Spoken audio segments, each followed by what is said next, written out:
temos 2 blocos específicos de programação. Nesse primeiro período, Deus, pela sua graça, nós convidamos os secretários gerais para estarem conosco aqui e participarem dessa programação.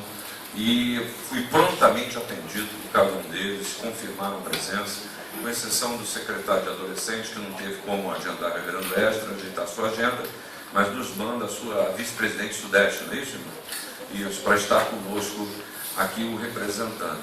Então, nesse período da manhã, nós queremos ter um debate. Nós vamos convidar eles para que, no momento certo, estejam aqui. Nós vamos fomentar algumas perguntas e, no segundo momento, se você puder e desejar, tiver alguma pergunta que você possa e precise fazer, você vai fazê-la aí, o reverendo Tiago vai providenciar os meios aí, e aí a gente, na mesa conduzindo, tem condições de dividir com eles essas perguntas. Depois nós vamos ter o nosso almoço, que ninguém é de ferro, e na parte da tarde nós vamos nos dividir aí sim, por grupos. Senhoras, trabalho masculino, mocidade, UPA e UCP, trabalho de UCP. Nós vamos nos dividir em 5 grupos específicos para que cada grupo trate as questões relativas à sua área. Mas Deus nessa manhã nos deu uma bênção muito grande, porque está aqui no Rio o secretário executivo da APECOM, da Agência Presbiteriana de Comunicações, o reverendo Ricardo Mota. E ele tem uma palavra para dar para a gente muito rápida sobre o trabalho da APECOM e alguns desafios aqui para o Rio de Janeiro. Reverendo Ricardo, por favor.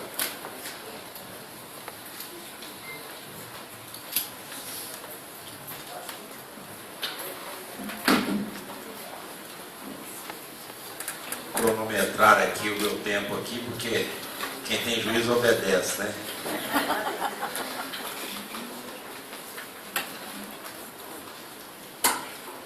Meus amados irmãos, quero saudá-los nessa manhã, irmãos e irmãs, com a graça e a paz do Senhor Jesus. Amém. É uma alegria estar aqui, falando em nome da APECOM. Parabenizar primeiro os irmãos por essa iniciativa. Eu estava pensando, puxa, mas que coisa boa, que iniciativa abençoadora para toda a denominação, revitalização das sociedades internas. Que Deus seja louvado pela vida dos irmãos e irmãs que tiveram essa sacada abençoada, né? A APECOM, Agência Presbiteriana de Evangelização e Comunicação, é uma autarquia da Igreja Presbiteriana do Brasil, criada em 2010, na reunião do Supremo Concílio em Curitiba. Desde então eu tenho a graça de ser o executivo dessa agência, né? Nós realizamos projetos em todo o Brasil. Eu elaboro os projetos, eles são aprovados por um conselho eleito pelo Supremo Concílio, alguns com verba, outros não, são encaminhados para o comitê gestor da igreja. Uma vez aprovados, passamos a executá-los, né? São alguns projetos. Por favor, minha irmã. Esse é meu netinho. Pastor, se falar no netinho, também não tem problema não, né? Então, não, deu no meu tempo lá. Esse é o Gabriel. Vai passar, gente, é bonitinho. Olha aí. Tem bombom aqui? Isso aí, irmão. Mas vamos voltar ao assunto aqui, né? Menos importante, vamos. Então nós damos cursos, vários cursos. Esse aqui, por exemplo, é o Evangelho em sua mão. Às vezes o Evangelho em suas mãos. Não, Evangelho em sua mão. É um método de evangelização, evangelismo pessoal, criado por um pastor presbiteriano dos Estados Unidos, conhecido como evangelismo exclusivo. Esse workshop é dado pela APECOM em vários lugares do Brasil. A APECOM envia o especialista, dá o material didático, e assim nós temos alcançado e treinado muitos presbiterianos do Brasil. Nós também temos um pastor que sai ensinando como evangelizar através das redes sociais. Pode passar. Você deve ter baixado aí os aplicativos da igreja. Você tem 2 rádios. Você baixa os aplicativos do seu tablet, do seu celular. Uma rádio só orquestrada, uma com músicas convencionais, contemporâneas, antigas, e assim, aquelas bem tradicionais. Enfim, nós temos esses aplicativos. Baixa isso, se você ainda não fez, gratuitamente no seu tablet, no seu celular, e ouça as rádios da igreja. Inclusive a nossa rádio, ela é premiada mundialmente nesse segmento de rádio web religiosa. A nossa é uma das rádios premiadas no mundo todo. Nós temos um programa que, né, nesse segmento religioso de web, está no primeiro lugar do mundo já há alguns meses. Um programa que nós produzimos. Pode passar.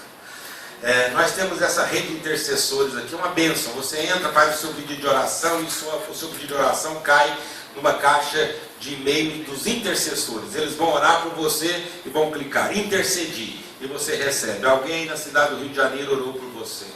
Aí, se você não quer pedir oração, você quer ser um intercessor, você se cadastra e começa a receber pedidos de oração. Apenas tome cuidado, porque você vai ter que orar depois. Isso aí tem, né? Eu estou com 200 pedidos de oração na minha caixa postal. Tem misericórdia, Senhor, né? Um presbítero falou assim, como é que eu descadastro? Eu falei, não, agora não, cara, você vai estar firme, porque mandou ser presbítero, né? Então essa é uma bênção também, pode passar. Nós realizamos impactos evangelísticos em vários lugares do Brasil, pode passar.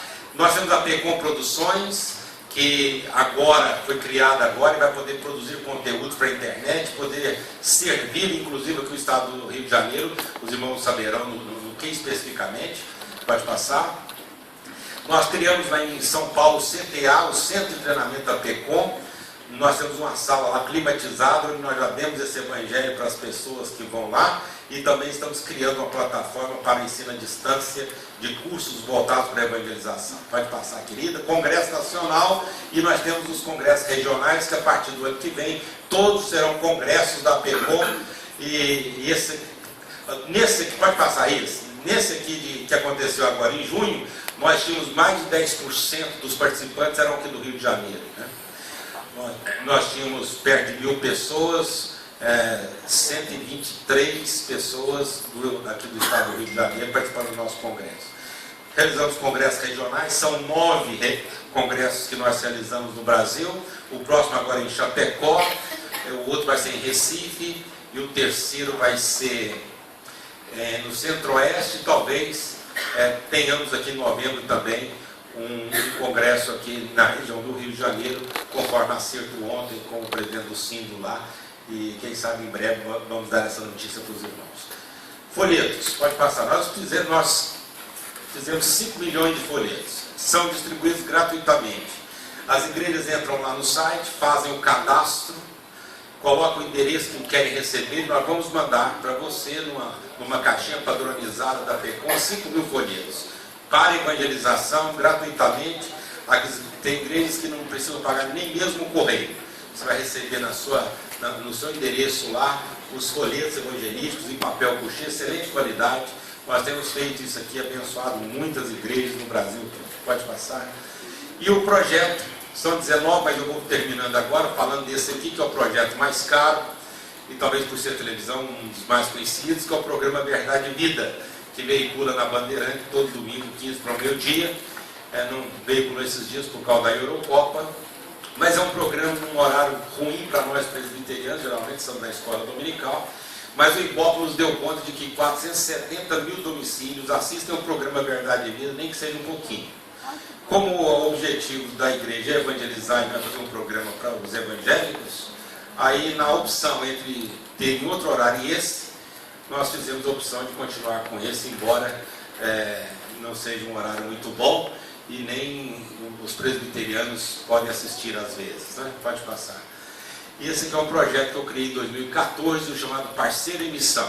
Eu fui pastor tempo integral 20 anos, e nesses últimos 6 anos, como executivo da PECOM, eu viajo em todo o Brasil, todo final de semana, pregando em um lugar e divulgando esses projetos da PECOM. E esse projeto é o projeto Parceiro em Missão. Eu conclamo os presbiterianos do Brasil, desde que não prejudique a contribuição da sua igreja local, para que nós juntemos forças para que continuemos a veiculação do programa Verdade e Vida. Como? Sendo parceiro em missão. As pessoas interessadas, elas preenchem essa ficha, aquelas que conscientes de que não podem prejudicar a arrecadação na igreja local, sabem, cada um sabe dos seus desafios. Após preencherem essa ficha, eles destacam aqui e me entregam.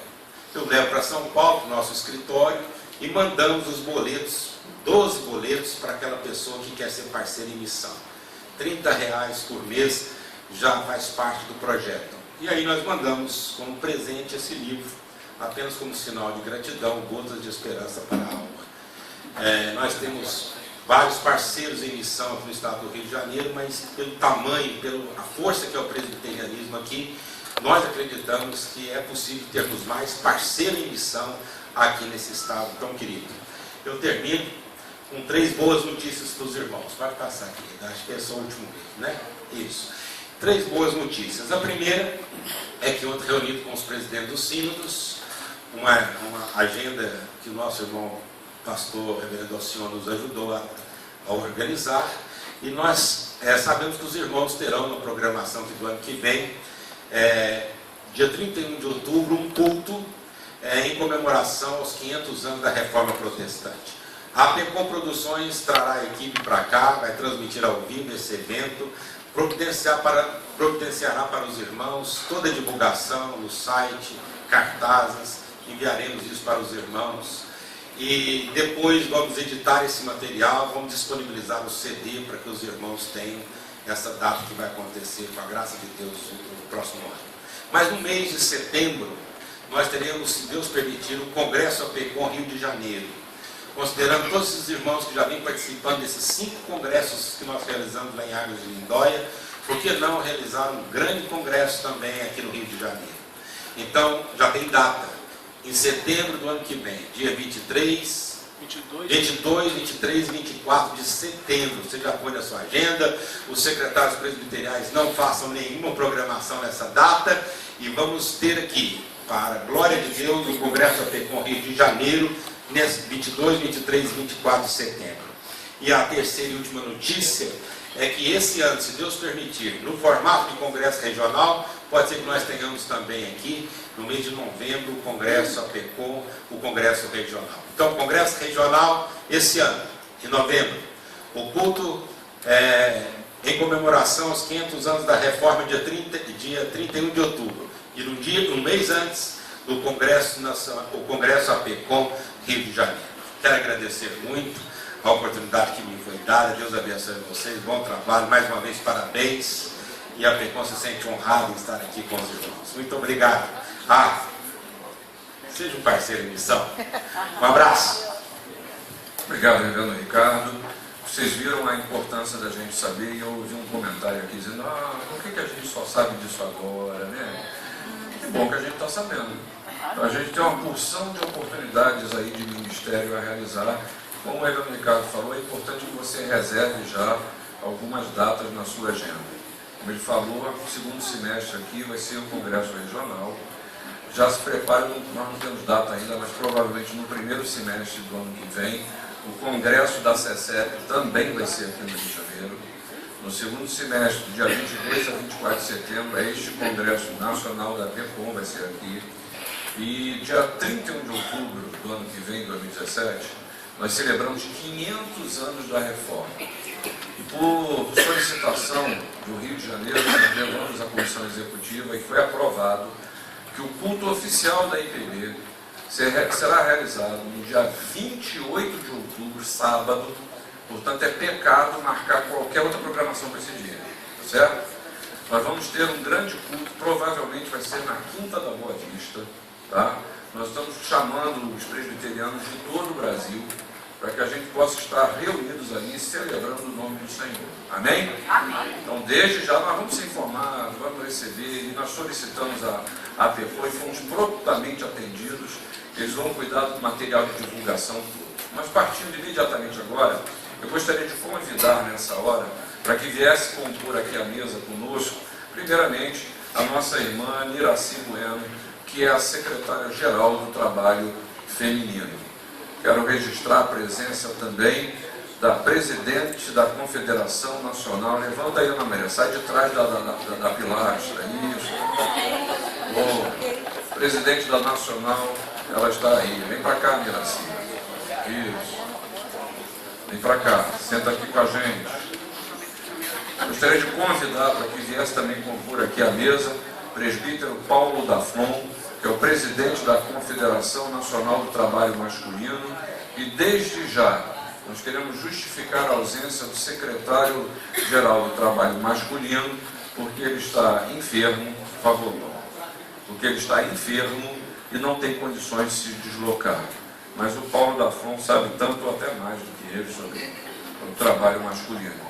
Quero convidar o presbítero Alexandre Almeida, digno secretário-geral do Trabalho de Mocidade, para que viesse compor conosco a mesa aqui.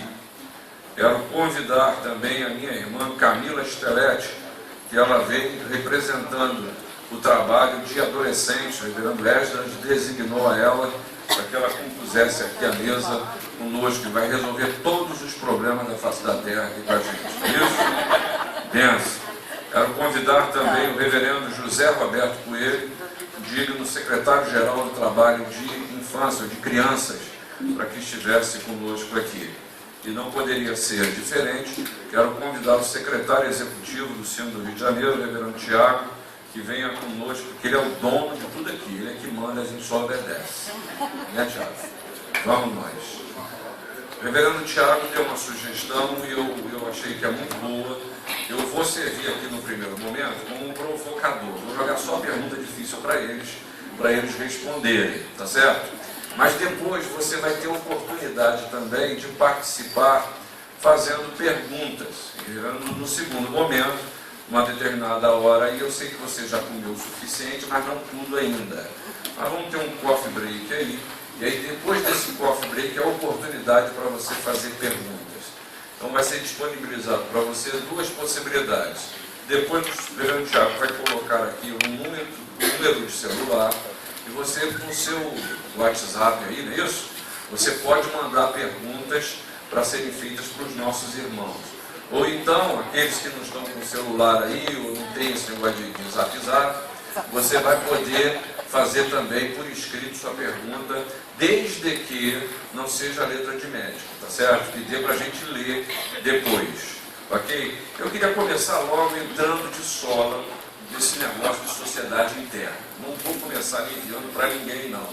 E eu queria que cada um respondesse. A gente começa lá com o Alexandre, já batendo de cara. Eu queria fazer uma colocação aqui. O meu objetivo é provocar vocês. A gente sabe que tem vozes na denominação que defendem a extinção pura e simples das sociedades internas. Vocês sabem muito bem disso.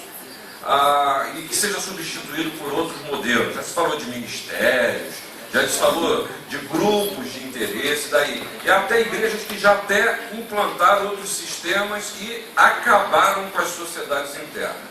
E há outras igrejas em que as sociedades acabaram até por falência mesmo, dentro da igreja, por algum motivo. Tem igreja que as sociedades elas estão vivendo uma situação de petição de miséria. Petição de miséria. E a pergunta que eu quero fazer é o seguinte: o que fazer?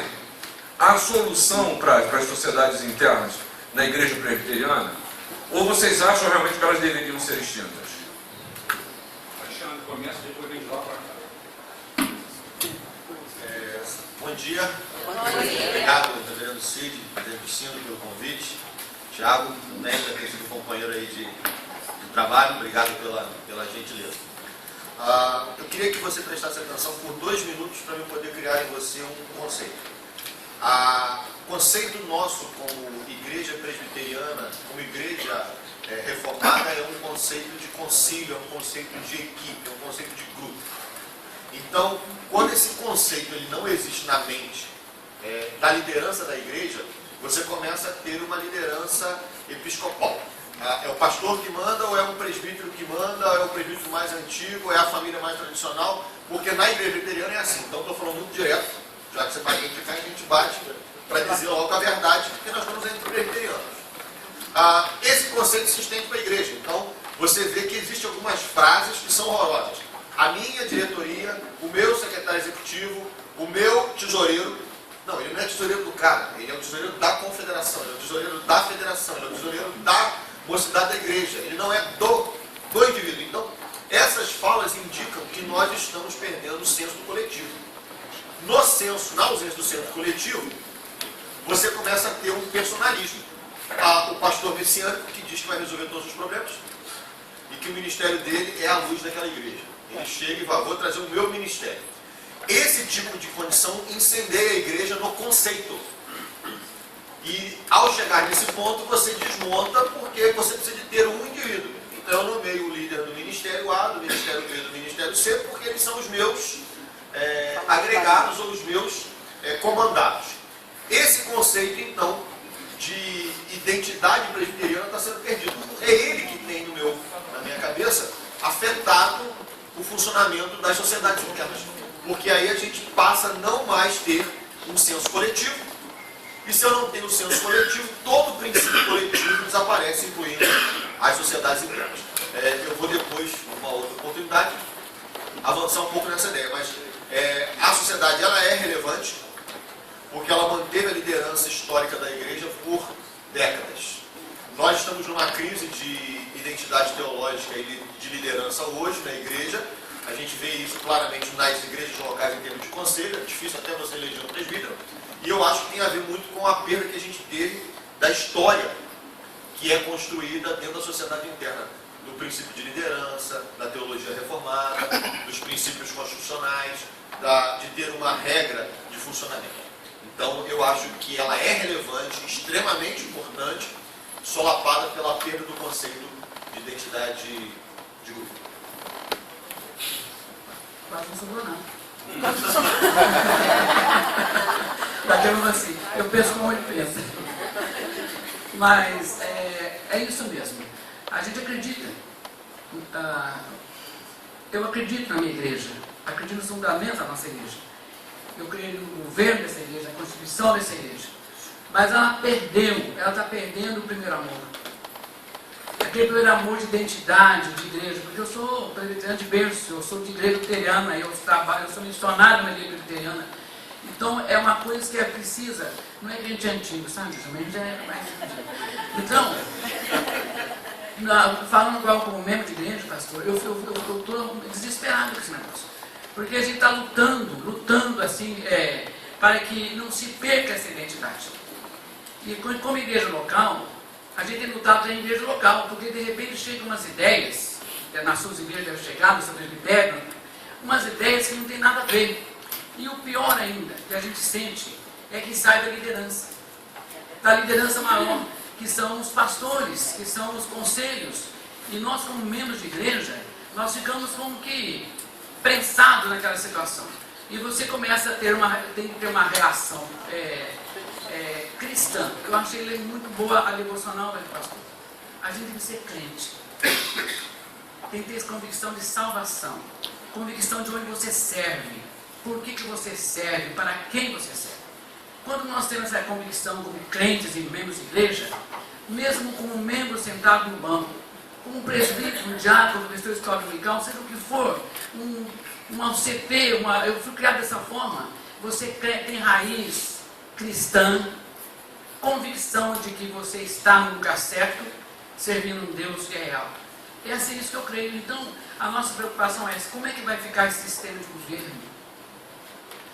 O trabalho dos secretários nacionais, junto com as confederações nacionais, é isso aí de ajudar a resgatar isso que está sendo perdido. E o pior é que a gente encontra barreiras. E as barreiras estão dentro do próprio concílio.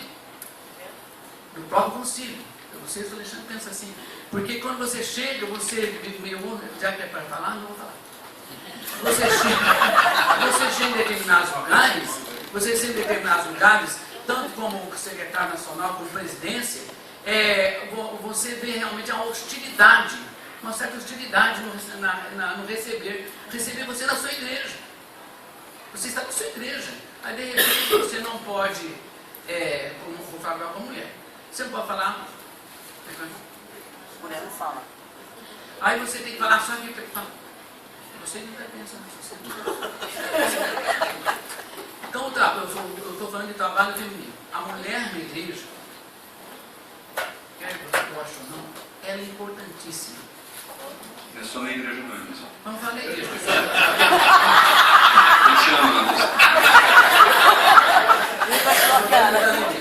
Sabe, você tem que entender que a mulher cristã presbiteriana, ela não tem interesse nenhum de ser diaconisa, de ser presbítero. Não precisa. Mas dá essa impressão que tem seu medo. Quando a gente chega no lugar, assim, você levanta, aí já levanta a mulher. Aí você abre a boca. Quando você abre a boca com sabedoria. Com sabedoria. Você conhece a palavra. Você conhece o governo da sua igreja. Aí de repente, eu estou falando da minha igreja, você fica olhando a boca no rosto de alguns pastores.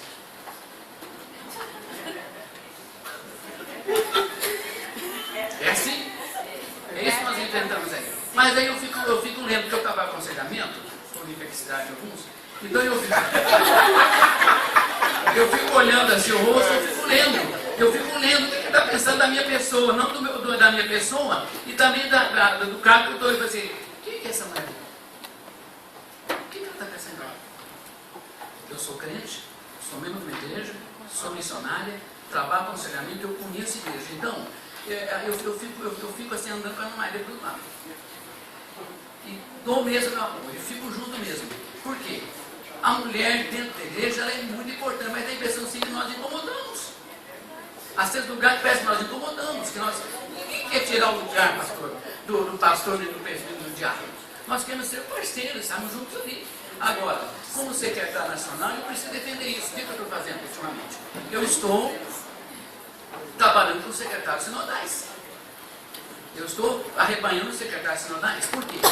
Trabalhando com eles, quem sabe Deus ilumine o coração desses homens e dessas mulheres, a entender que o trabalho deles é muito importante dentro do sínodo. Porque eles são o meu ex-ofício ali, eles têm que saber o lugar que eles têm que fazer, olhar para a religião, auxiliar os pastores. Então, o meu trabalho nesse quadrinho é com os secretários sinodais. Acompanho a nacional, mas a minha linguagem é com os secretários sinodais. Porque eles precisam de entender qual é a função que eles têm dentro desse contexto. Eu espero em nome de Jesus que Deus converta o coração de muitos, eu falo isso com muita tristeza, o coração de muitos pastores, que converte o coração de presbíteros, que converte o coração de conselhos, para entender que a nossa igreja é isso. Ela tem um governo, ela tem uma constituição, ela tem Bíblia, ela é uma igreja que tem que ser sadia, mas ela está doente. E o médico é Jesus Cristo. E se nós temos Jesus Cristo, eu creio sim numa revitalização das sociedades internas. Eu creio. Amém. Carolina, se eu posso concluir com o que você falou, de que então a sociedade interna é importante também, porque ela traz para a mulher uma oportunidade de ministério na igreja. Sim, é isso? É isso, porque a mulher ela está em tudo, gostando ou não, ela está em tudo. Deixa eu contar uma história da minha própria igreja. Chegou um pastor na minha igreja assim, né? E começou lá, eu trabalhei junto com ele. Então ele começou assim, não sei por que ele falou, não sei porque mulher é um dia. Um dia chegou assim, olha, eu acho que eu vou acabar com a SAF. Eu levantei e falei, como é que é? Se o senhor acabar com a SAF, a primeira coisa que eu vou fazer, eu vou para outra igreja ali do 14 quilômetros. Mas, eu sou da Nacional, aí se eu acabo com a SAF, eu vou ficar sem SAF, a primeira coisa que eu vou sair da igreja. É lógico que eu não queria que eu saísse da igreja, porque eu era auxiliar dele, né? Aí eu falei assim, faz um levantamento da igreja aí para você saber quais são a liderança da igreja. Eu fiz. 80% eram mulheres. Aí me desculpe, foi meio sarcástica, né? Eu a listinha para ir lá em São Paulo, eu só falei, tá aqui, pastor. O senhor tem 80% do pessoal para o senhor mandar embora.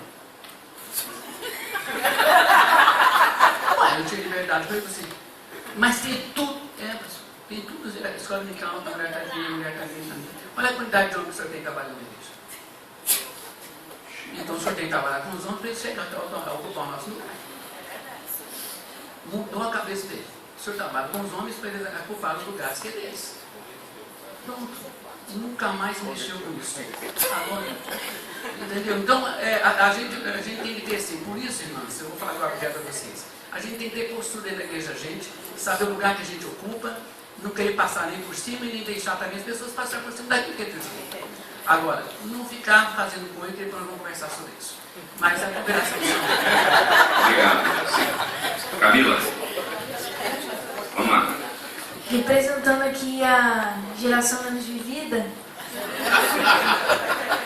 eu queria dizer que os adolescentes também acreditam na sociedade interna. E muitos comentários contra a sociedade interna são ditos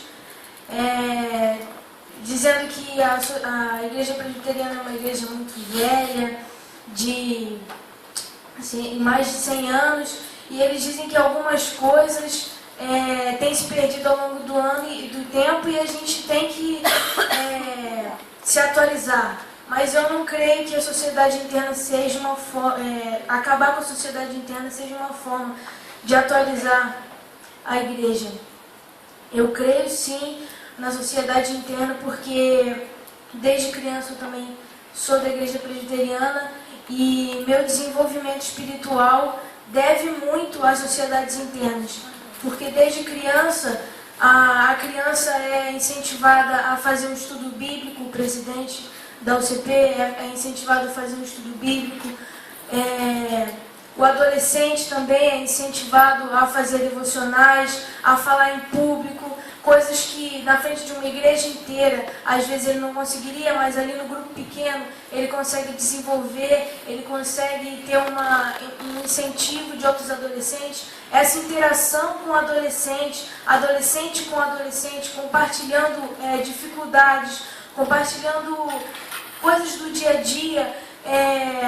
Eu já fui em muitas reuniões de grupo pequeno em que eles compartilhavam coisas que não ajudavam, o que dificultavam eles a ser cristão na escola, a ser cristão na faculdade. Então eu creio que isso, a sociedade interna, ela ajuda a gente a se desenvolver nas coisas pequenas da vida. E eu creio que isso é de extrema importância para a nossa vida como cristão. As coisas pequenas, as dificuldades do dia a dia, do cotidiano, de como respeitar os pais, a vida sexual do adolescente, isso, dentro da UPA, dentro da sociedade interna, isso é trabalhado. E eu creio que isso é sim importante e a gente não deve acabar com a sociedade interna, porque essas questões são trazidas dentro das reuniões da UPA.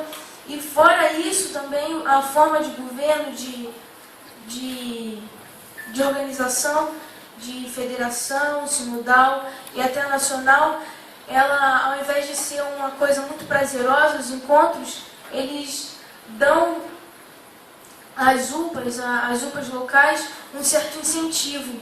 A minha UPA mesmo é de um lugar pequeno, a gente é do interior de Angra, que é o interior do Rio.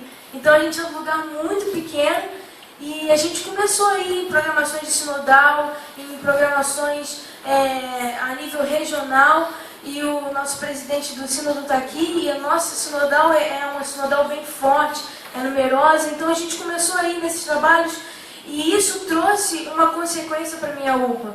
A galera ficou, desculpa, porque... Desculpa, perdão.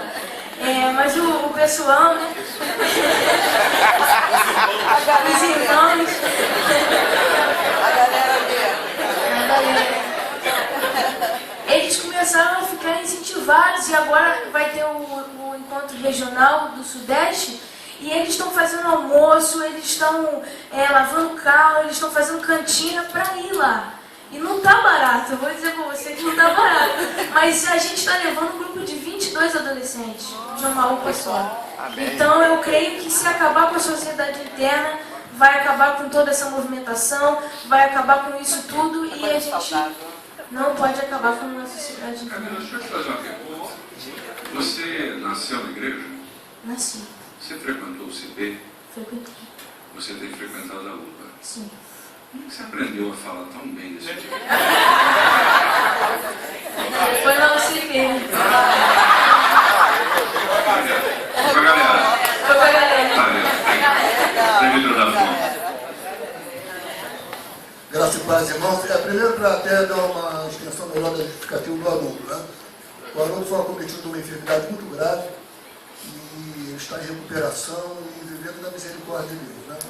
E está afastando ele de todos os trabalhos, mas eu não queria fazer comparações. Se eu fizesse comparações, eu ia comparar o Haroldo com o Fidel, não no ponto do Fidel, mas que o Fidel continua lá de campo presidindo Cuba. E o Haroldo também. Nada acontece no Brasil, das UPHs, que o Haroldo não é notificado. Até a nossa Bíblia comemorativa, que já está na Casa Editora, tudo foi fruto de dedicação do Haroldo, mesmo na cadeira de rodas e mesmo no leito. Então, e esse trabalho tem sido feito, eu tenho muita coisa em comum com o Haroldo. Nós somos cariocas da Gema, porque ele é do Espírito Santo. O Espírito Santo é nada mais que Rio de Janeiro. Assim como o Juiz de Fora também é uma extensão do Rio de Janeiro. Então, nós todos somos cariocas. Estamos anexando o Nordeste. Nordeste também. A questão do trabalho masculino, eu sou há 34 anos do trabalho masculino e 30 anos de presbiterado. Eles são os extremos das sociedades internas, contando o CP e o PH. Então, até mesmo uma visão bem romântica dos nossos livros do passado, quando eles formataram essa estrutura de trabalho masculino, que nasceu lá como esforço cristão, até chegar ao PH, nossos livros do passado devem ter pensado o seguinte: estou viajando no tempo, então bem romântico. Olha, essa tal do PH, isso vai bombar. Essa gíria também é bem antiga. Né? Porque lá o PH estão os presbíteros e os diáconos. Ali está o oficialato da igreja. Olha, não vai ter sociedade tão forte quanto o PH. O tempo nos mostrou que não foi bem assim. Sonhou. Foi só um sonho, né? Hoje as grandes dificuldades que nós encontramos com o PH estão no oficialato da igreja. Ou seja, pela nossa estatística, menos de 40% dos presbíteros são sócios do PH. Menos de 40% dos conselhos, menos da metade, são sócios do PH. Mas 98% da liderança nacional são presbíteros. Eu fico imaginando, se nós tivéssemos pelo menos 60% do conselho dos presbíteros sócios do PH, a nossa liderança seria muito mais forte ainda.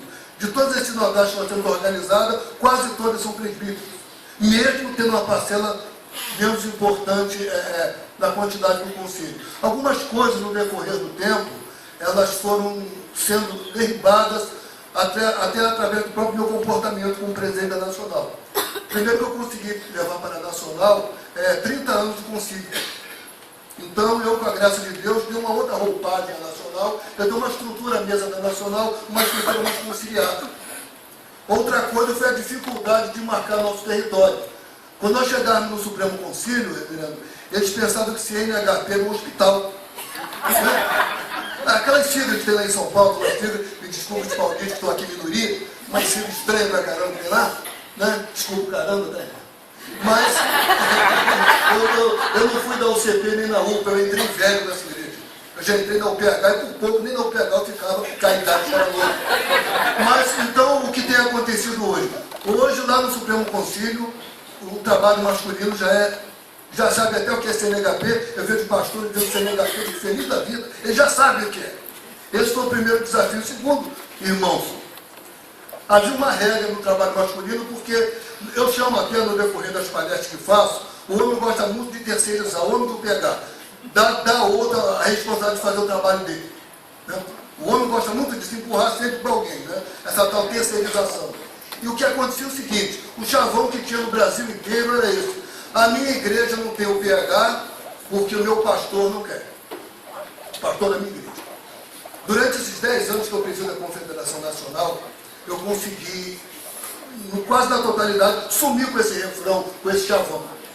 E agora é o seguinte: no Brasil inteiro, na minha igreja não tem o PH porque os presbíteros não querem. Tá? Porque o nosso sistema é presbiterial. É claro que existem algumas igrejas episcopais no nosso meio, né? A gente sabe disso, né? Existem alguns bispos, né? E eu digo sempre, irmãos, e serve até para as irmãs, igreja presbiteriana, onde o pastor é presidente do conselho, tem tudo que a igreja determina. Igreja onde o pastor é bispo, tem o que ele quer. Tá? E tem igrejas nossas que o pastor afirma: não quero o PH aqui, mesmo se eu ouvir o conselho, eu não quero, pronto. Mas eu continuo defendendo, reverendo, se os presbíteros quisessem, teriam o PH. Porque nós tomamos as decisões, até nos conselhos majoritários. Na minha igreja, durante muitos anos que eu fui presbítero, eram 5 presbíteros, 3 da mesma família. Então nós trazíamos as decisões aprovadas de casa. Eu chamava os outros 2, a pauta aqui é essa, tá? Então, já chegava no conselho aprovado. Por que esses presbíteros, que têm maioria no conselho, não lutam em prol do trabalho masculino? Então hoje, no trabalho do PH, essa dificuldade já está ultrapassada. Os nossos pastores não têm procuração deles, mas eu os defendo até a partir do momento, se um dia mudar nosso sistema de governo, enquanto ele for presbiterial, não tem o PH das igrejas, porque nós, os presbíteros, não queremos.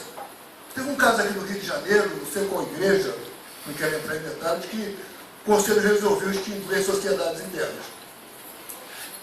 E a irmã da SAF entrou em contato comigo muito preocupada, né? Que a SAF reagiu, como tem acontecido. Ela me perguntou: Paulo, por que os presbíteros também não reagiram? Eu falei: irmão, foram eles que decidiram. Como é que eles vão reagir para defender sociedade interna se lá no Conselho eles votaram favorável que não tem? Então o desafio é muito grande. Hoje nós temos uma vasta linha de trabalhos no Brasil inteiro. Essa postura, irmãos, nos dificultou até na reforma do manual. Né? Eu sei que eu e o Haroldo, que partiu esse posicionamento nosso, nós somos muito criticados. Por que a UPH manteve o manual intacto, do jeito que está? Eu espero que a resposta talvez não agrade a todos, mas foi a resposta que nós, como liderança, encontramos. Para nós, os homens, nosso problema, irmão, não está no manual, está no homem. Tá? Se revitalizar o homem, revitaliza a igreja presbiteriana do Brasil. Tá? Se tirar nossos irmãos, é claro, guardando as proporções, tá? Guardando as proporções, que não é uma regra, né? Mas também é um conceito bem forte. Se nós tirarmos a nossa liderança do comodismo, do descaso, do desinteresse, será fortalecido não só o PH, como todas as sociedades da igreja, por causa da liderança masculina. O homem presbiteriano tem que assumir o seu lugar, principalmente os presbíteros, que estão deixando a igreja, né? Quando nós damos sorte de ter um pastor totalmente envolvido, a igreja até caminha com o pastor fazendo tudo sozinho. Quando não tem, a omissão nossa dos presbíteros estão levando a sérias dificuldades na igreja presbiteriana. Então, para nós da UPH, nós temos que revitalizar os homens. Aí vai tudo, melhora tudo. Se não, reverendo, obrigado. Como nós estamos aqui em maioria, espero que não esteja gravando, estou falando daí. Olha só, se continuarmos assim, a única solução nossa são as presbíteras.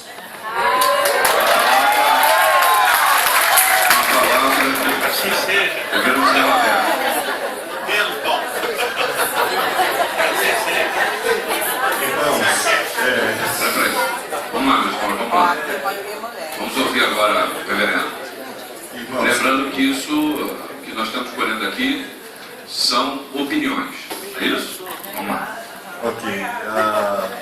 De início, gostaria de agradecer por estar participando desse momento. É um momento importante, onde nós estamos colocando nossas ideias em debate para que haja realmente uma revitalização. Então, quando você começa esse debate colocando uma situação crítica e preocupante e real, porque nós temos visitado as igrejas e temos visto que esses dados que você falou, eles existem de fato, isso nos preocupa muito. Então, como secretário nacional da infância, ou das crianças, ou da UCP, enfim, a nomenclatura não importa muito nesse momento. O trabalho das crianças é um trabalho reconhecido, e a gente sabe que existe, e que pode e deve ser trabalhado dentro da igreja. Eu sou defensor, sim, da sociedade interna, crendo que ela é importante, que ela é essa força de integração que integra o seu sócio, o membro da igreja, o sócio dessa sociedade ou das sociedades, à vida da igreja, aos trabalhos da igreja, sejam eles trabalhos administrativos, sejam eles trabalhos religiosos, sejam eles trabalhos sociais. Eu creio que é de vital importância a continuação, a manutenção e o trabalho das sociedades internas. Então, isso é um ponto. Como secretário nacional da infância, da UCP, das crianças, a minha posição é essa. Eu acredito nas sociedades internas e creio que elas são importantes e continuarão sendo importantes no futuro próximo, no futuro longínquo, até que venha o dia em que nós não estaremos mais aqui. Mas, enfim, até que isso aconteça, creio que dentro da estrutura da Igreja Presbiteriana do Brasil, a sociedade interna, ela é importante, ela é fundamental. É claro que todas essas coisas que o irmão falou e citou, e todas as outras que os companheiros falaram aqui, elas são importantes. E aconteceram talvez essas situações desagradáveis de igrejas querendo extinguir de vez as sociedades internas, igrejas que estão substituindo, sociedades internas que estão falindo, que estão precárias. Tudo isso, é claro que não é só por causa disso, mas um dos fatores preponderantes para que isso esteja acontecendo são as mudanças que aconteceram na sociedade. E a igreja está inserida na sociedade e nessas mudanças.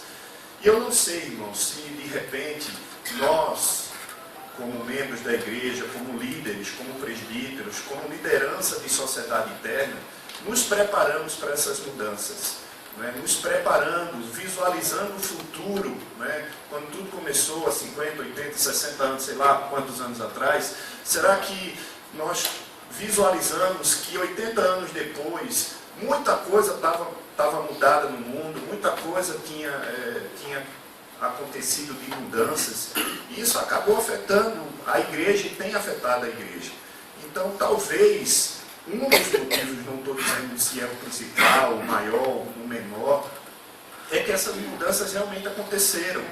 E talvez a gente não tivesse preparado para elas, e por isso as sociedades chegaram a mudar. Mas é claro que tudo aquilo que foi falado, a questão do desinteresse da liderança, a questão de pastores que, ao invés de tratar a igreja de forma conciliar, tratam a igreja de forma episcopal, achando que pode mandar e pode fazer e dizer, olha, está decretado, acabou a sociedade interna, sem escutar a opinião, sem ouvir os demais conciliares. Enfim, eu acho que tem solução sim para esse momento, Cid.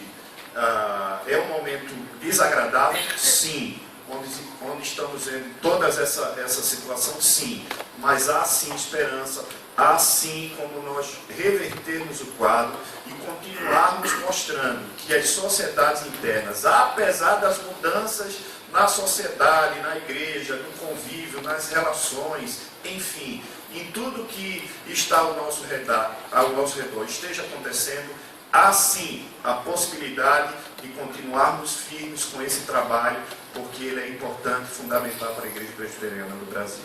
Obrigado. Vou fazer agora o contrário.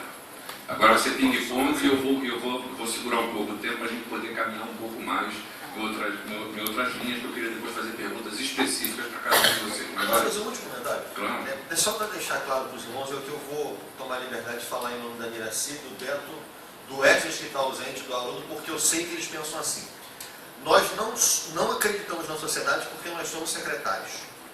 Nós acreditamos na sociedade interna, primeiro, e estamos secretários nacionais.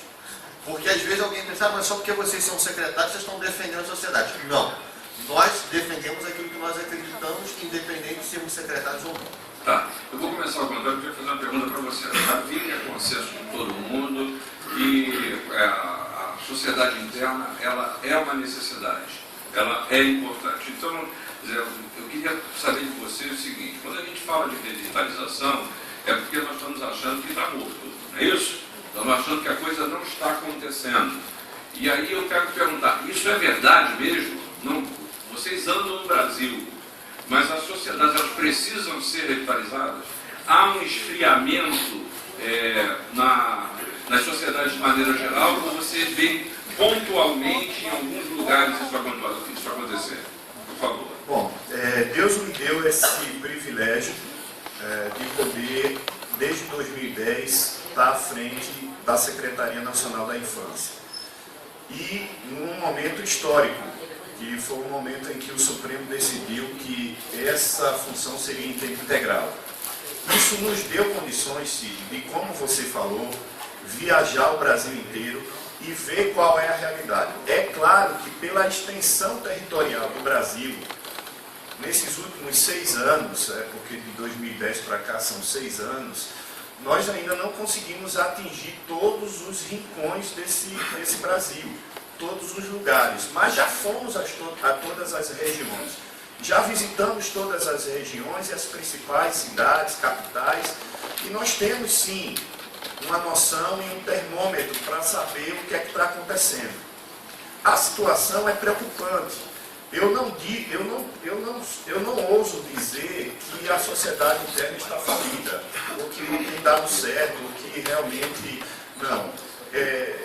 Eu vejo situações pontuais. Contudo, em algumas regiões, essas situações pontuais estão num nível de crescimento muito grande. Aí a gente precisa ter uma visão melhor, olhar mais para essa região, buscar ver quais são as soluções para que isso aconteça. Eu não acredito que a sociedade esteja morta, tá? Morreu, acabou. Por isso que precisa de uma revitalização, tá? Eu acredito nessa reabilitação no sentido de que nós precisamos enxergar o que está acontecendo ao nosso redor, continuar firmes com a proposta da sociedade interna, cada um na sua faixa etária, mas entendendo que momento é esse que nós estamos vivendo hoje, 2016, não é? 40, 50, 60 anos depois, ou tantos anos depois, de quando tudo começou, não é? Onde a história começou das sociedades internas. Enfim, nós precisamos entender o que é que está acontecendo ao nosso redor, para que, dentro desse entendimento, nós possamos, como liderança, aqueles que estão à frente das sociedades internas, sejam eles secretários presbiteriais, secretários sinodais, presidentes de confederação, de sinodais, de federações, proporcionar aos nossos sócios situações que eles possam sentir que estão plenamente satisfeitos com aquilo que a sociedade está oferecendo para eles, né? Então, assim, eu não vejo algo assim geral de dizer está morto em todo lugar. São realmente, como você falou, situações pontuais. Agora, em algumas regiões, essa situação é um pouco mais grave. E aí a gente vai ter que ver toda a questão da... Exatamente. Você tocou num ponto que eu queria perguntar para a Camila, que é o seguinte: você chegou a falar de programação. E aí eu quero saber de você, na visão do trabalho de adolescente, a nossa programação, ela pode e precisa ser mudada, dinamizada. Estou falando assim, na programação das UPAs e também em relação a federações e confederação. Como é que você vê as programações que vocês realizam hoje, nesse tempo? Eu vejo uma extrema importância nessas programações. Talvez, às vezes, tenha alguma coisa a mudar ou a acrescentar. Mas eu queria pegar uma coisa importante agora sobre a região sul. Só temos uma sinodal de UPA lá, na região inteira. E a gente tem tentado trabalhar mais forte naquela região. E no último encontro regional do Sul, só teve uma representante do Rio Grande do Sul, do estado inteiro. E agora, com o encontro regional que aconteceu no dia 21 a 24 de abril desse ano, foram 13 adolescentes do Rio Grande do Sul. Então eu acredito realmente nesses encontros, porque muita gente às vezes acha que são encontros de pleno prazer, de zoação, de brincadeira, o acampamento. Realmente é assim, mas tem coisas além disso. Existem outros motivos, que é realmente... Oi? Ah, tá. Estou feliz com a notícia. E foi uma festa lá, realmente. A gente conseguiu juntar mais de 300 adolescentes do Sul inteiro. Então a gente viu que existe adolescente lá. Só que a gente precisa descobrir esses adolescentes e fazer federações, e fazer confederações sinodais. Então eu acho que as programações, os eventos são sim importantes para eles verem que existem outros adolescentes na mesma situação deles, que existem adolescentes de outras regiões, mas que são da mesma forma que eles, que tem presidente, que tem vice-presidente, que tem primeiro secretário, uma toda a diretoria e aquela coisa toda, sabe? Eu estou falando isso porque eu vi isso.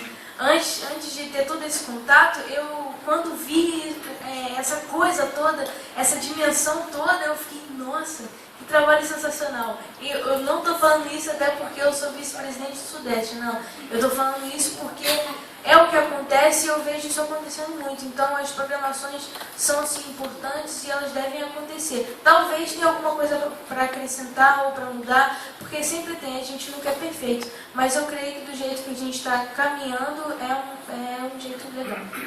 Alexandre, como consequência disso que a gente falou, um ponto que a gente precisa abordar é como é que a gente lida com as transições. Porque a gente sabe que uma das portas de saída ou de perda está exatamente na transição da UCP para a UPA, da UPA para o UMP, ou da UMP para a SAF e o PH. Não da SAF para o PH, nem do PH para a SAF, isso a gente não tem problema. Mas, nos outros sim. Eu queria ver. O que você me fala desse momento de transição? Que é um problema. Eu olho que nós estamos representando um microcosmos externo. Há uma crise de identidade e transição na sociedade. A gente percebe que tem adolescente tardio, o cara não quer ir embora da casa do pai, o cara... eu tive um caso de um semestre que eu dei aula na faculdade, eu apliquei uma prova de 5º período de faculdade, a mãe foi lá conversar comigo sobre a prova do filho. Então, você percebe que há uma infantilização. Então, na sociedade isso está acontecendo. E a igreja, então, está refletindo um pouco do que está acontecendo lá de fora. Ele chega na adolescência e não quer deixar de ser adolescente. Então, por isso, ele não vai.